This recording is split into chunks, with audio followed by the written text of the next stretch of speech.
Section 4.8 Differentials.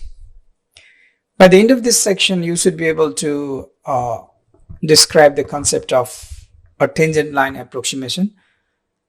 This tangent line approximation is also called linearization. Compare the value of differential dy and the actual change in y, which is also denoted by delta y.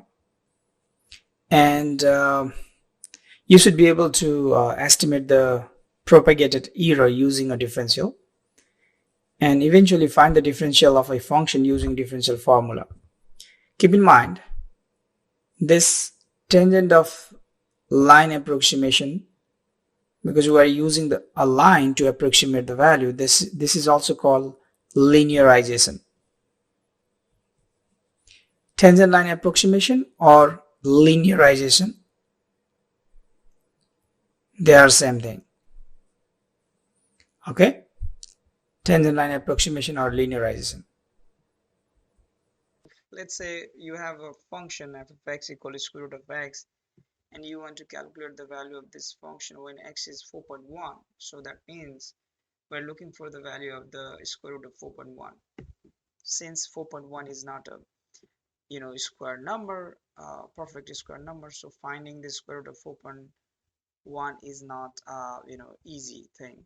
So what we can do is, so let's draw the graph of f of x, which is square root of x, and at point 4, which is perfect square number, which is very close to 4.1, if we draw a tangent line passing through that point, then what we can do is, you can see here at this point the value of x is 4 and the value of y is square root of 4, which is 2. As you can see here, since 4.1 is very close to 4, the value of the function, which is square root of 4.1, can be approximated by the value of this tangent line at that point. So can be approximated by this tangent line, value of the tangent line at point 4.1. So the linearization, this section, it means instead of finding the value of the function at a difficult point like this, we try to use something very close number like 4 here in this case, such that finding the value of the tangent line at that point would be easier, and we can use that equation of tangent line to approximate the value of the function at that point. In this case it's a 4.1. So finding the equation of tangent line is very easy. We can use this formula, y minus y1 equal m times x minus x1, and then we can bring this y1 to the right side, so we can write down this equation of tangent line like this. Since tangent line means it's a line, so we can also name this as a linearization, linear function. So that's why Lx stands for linear value, linearization. And instead of just y1 or x1, if we want to generalize this value 4 by a, then this y1 is the value of the original function at a, plus m is the slope of the tangent line at a, which is f prime of a, times x minus a. So this is what called linearization. This is actually the value of this tangent line. This is the equation of this tangent line. Okay. So for our problem, since the derivative of square root of x is 1 over 2 times square root of x, which we can find it by using a general power rule, and now we can find out all this value f of a. In our case, it's a value of the function at 4, which is 2, and then f prime of a is the value of this derivative at when x is 4, which is 1 over 4. So by using this value, we can say that L of x equal, which is a linearization of this graph, which is the equation of this tangent line, is 2 plus 1/4 times x minus 4. So now good thing about this linearization is we can find out the value of this linearization or this tangent line at point 4.1 very easily. Just replace this x by 4.1, and then if we just do this calculation, you can find out this the value of this linear function at 4.1 is 2.25. Since we know that the value of the function at 4.1 and then value of this tangent line at 4.1 is very close, Not exactly the same, but very, very close. So we can say, okay, the value of the function, which is square root of x at 4.1, is approximately 2.25. Okay, so that is very helpful. Using this linear function is very helpful. That's why this section is called linearization. Now we're going to use that as a formula. So if f is differentiable at x equal to a, then approximating function L of x, which is the linearization of that function, can be written as f of a plus f prime of a times x minus a, is the linearization of f at a, which gives you the approximate value of that function. Okay, L is the standard linear approximation of f at a. The point x equal to a is the center of the approximation. So these are the just notation for center and then standard linear approximation. Let's see one more example. We want to find out the linearization L of x of function cotangent x when x is 3 pi over 4. So for the linearization, we have to use this formula. So if we use that formula, L of x equal f of a plus f prime of a times x minus a. So just plug the value of a. In this case, f of x is cotangent of x. The derivative of cotangent x is negative cosecant square x. The value of the function at 3 pi over 4 is negative 1. The value of the cosecant at 3 pi over 4 is the square root of 2. But here we're looking for the square of that, so it would be 2. So now after plugging this value back in this formula, this is the linearization of cotangent of x when x is 3 pi over 4.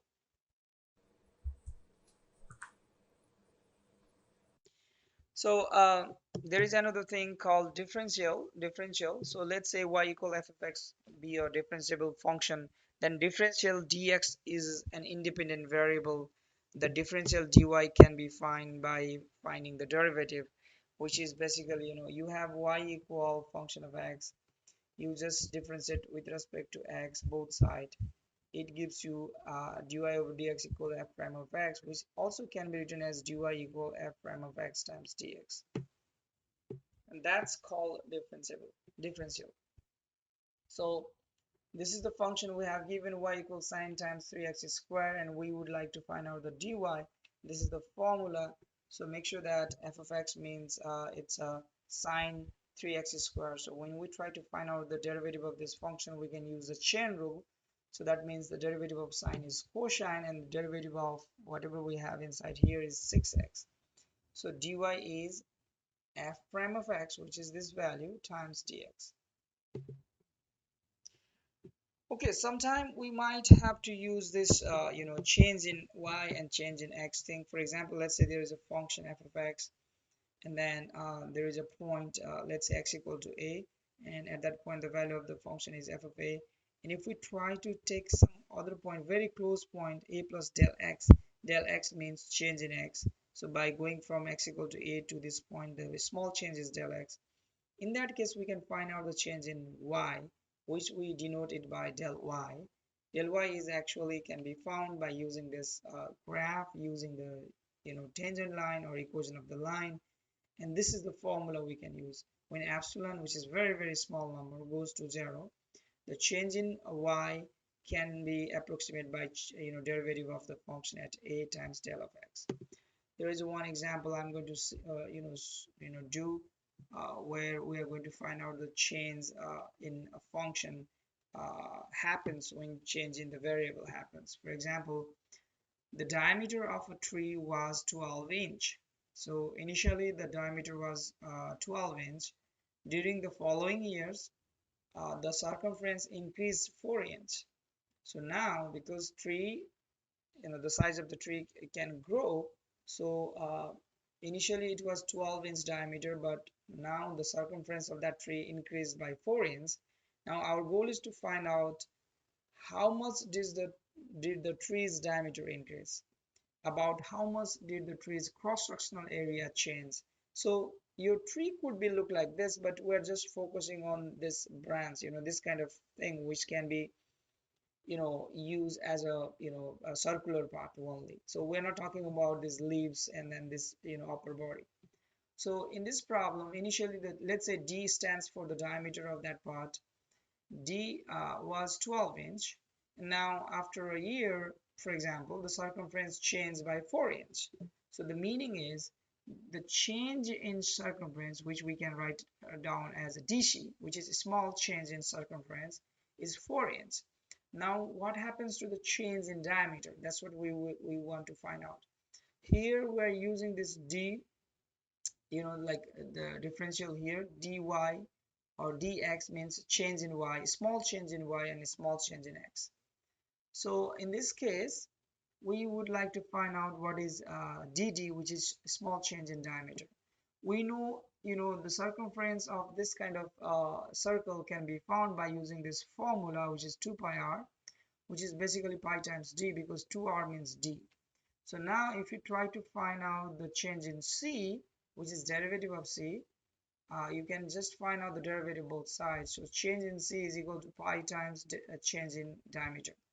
So if you are interested to find the change in diameter, which is basically change in circumference divided by pi, if you divide both sides by pi, which is basically, change in circumference is 4, and then if you just divide it by pi, it would be 4 over pi inch. So the unit of change in diameter should be inch. So if circumference changed by 4 inch, the diameter would change by 4 over pi inch. So the second part of this problem says, what about the cross-sectional area? We know the cross-sectional area of this kind of circle is pi r square. We can change this r square into diameter. So it would be d over 2. Radius is d over 2. So this is the formula for this cross-sectional area in terms of diameter. Now if we would like to find out the change in area, just differentiate both sides. So d of a, which is small change in area, is actually pi over 4 times the derivative of d square, which is 2 times d, times dd, which is change in d. So it's now just plug the value of diameter 12 and then change in the diameter from previous part, which is pi over 4 over pi. After plugging this value, we're going to get 24 inches square. So by changing circumference 4 inch, the area would change by 24 inches square.